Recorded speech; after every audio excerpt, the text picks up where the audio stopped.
Hey there, and welcome back to the Statuesque Events YouTube channel. I'm really excited today that we get to talk about planning the perfect fall wedding, right? We're going to be talking about what it takes to plan the perfect fall wedding, some things to consider to make sure that the day runs smoothly, that it's up to your expectation, and so much more, all right? Now, before we get too far into the tips, I'm going to introduce myself really quickly. My name is Faye Shaw, and I'm the owner of Statuesque Events, as you can see, Statuesque Events.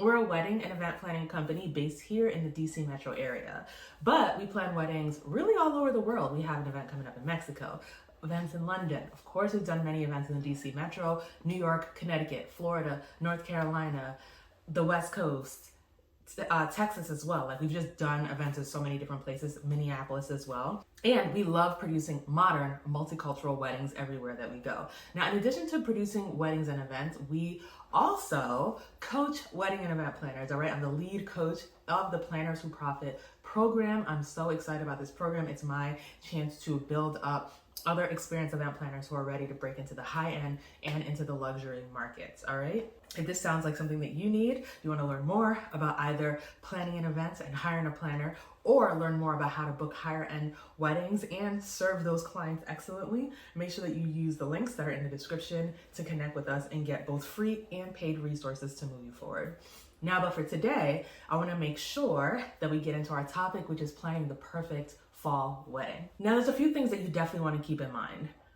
And the first is that sunset happens a lot earlier in the fall than we're used to. You know, think about it. Generally speaking, especially for those of us who live on the East Coast in the US, you know, it kind of catches you off guard when like November hits and you're like, wait, it's dark outside already? Wait, what happened, you know? Because we just spent the last 4 or 5 months having sunset not happen until like 8:30, 9 o'clock. Now all of a sudden, it's like 6:30 and it's already dark outside, right? It catches you off guard.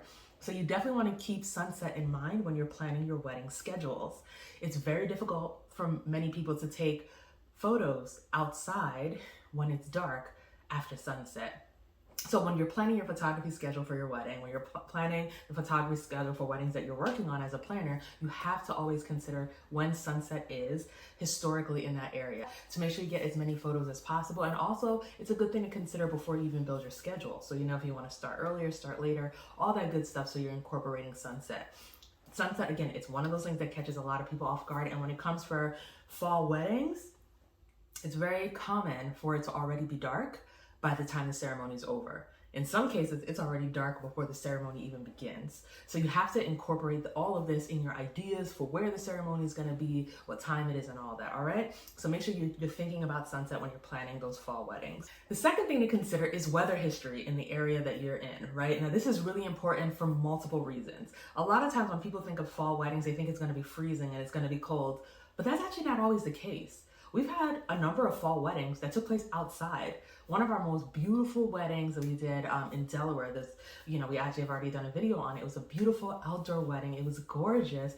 It was 100% outdoor, without a tent and anything. It happened in October, right? Now, again, we had to keep in mind sunset and some other things, but it happened in October. The weather was perfect. Wasn't too hot or too cold, right? And the reason we went for that is because we looked at the typical weather at that point in October in Delaware. So you want to look at weather patterns before you make any extreme decisions about what you're going to do for your wedding.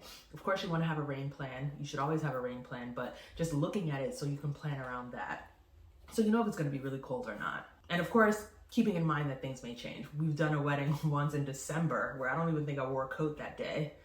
Shout outs to global warming. Oh my gosh. But anyways, I mean, sometimes things happen and it may be a little warmer or colder than you expected. So you want to keep your eye out on the weather as well. But generally speaking, when you look at patterns, you'll know, is it going to be freezing? Is it going to be just temperate? So maybe I can do things outdoor, right? Or is it going to be really hot and I don't want to be outdoor? You want to look at that for fall, because fall is an intermediate weather time. It's not freezing, it's not winter. So you have to actually look at it to make sure that you're planning accurately for the weather. Now I also want to talk about colors for fall weddings. So really good colors to, color schemes to look into for the fall are like fall colors. When you think of the changing leaves, right? You think of like oranges, you think of yellows, you think of like super bright, like just beautiful fall colors, right?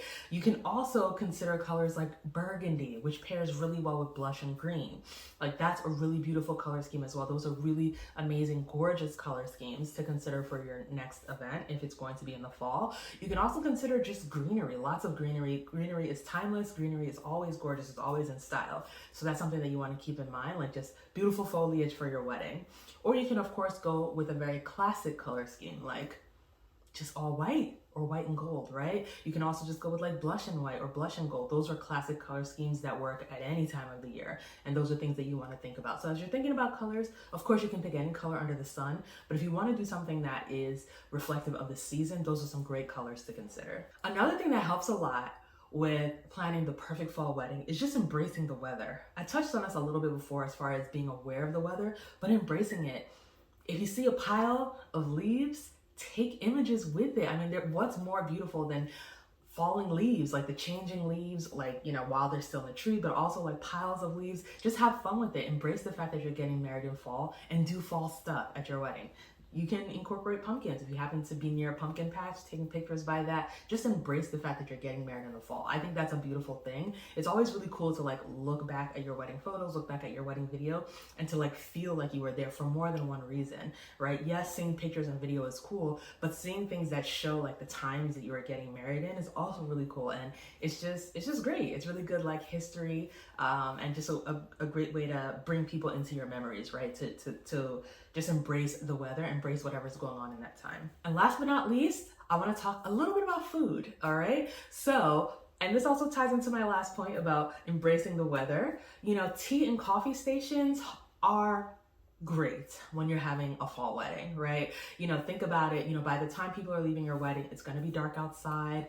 The temperature would have dropped because that's something that happens a lot in the fall. While the sun's out, it's warm, but as soon as the sun goes away, the temperature just drops, it tanks. So having food and coffee stations at the end of your wedding is a really good way to help people to warm up, to feel good before they go home. You could even incorporate a cider station, right? Depending on what time of year you are. If you're closer to Thanksgiving or whatever, a cider station could also be great. But just giving people those feel-good drinks before they go home is a great touch. And again, tea and coffee can be a good touch year-round, but I think especially in the fall and possibly also in the winter, that's like a major thing that people would love. So tea, coffee, you can even do hot chocolate, whatever warms your heart. Like considering those things in the fall would just make the perfect ending to any fall wedding. So I hope that you guys have enjoyed these tips. I hope that this helps you as you're thinking of things to do for your wedding or thinking of things to do for your clients' weddings in the fall. If you've enjoyed this video, make sure you like this video. That tells the algorithm that you liked it, and make sure you subscribe before you go, because that's the best way to make sure you see all the other tips that we'll be showing. We do a lot on this channel. We show you wedding trends. We peel back the layers of our weddings and we show you how we planned it. We give you lots of tips, both for planning an event like this and for wedding professionals. So I want to make sure you subscribe so you get all the juicy content. Make sure you also go back to our homepage, binge watch a lot of content. We have so much content there already to help you through, and I can't wait to see you guys in the next video. All right, cheers, and I'll catch you later.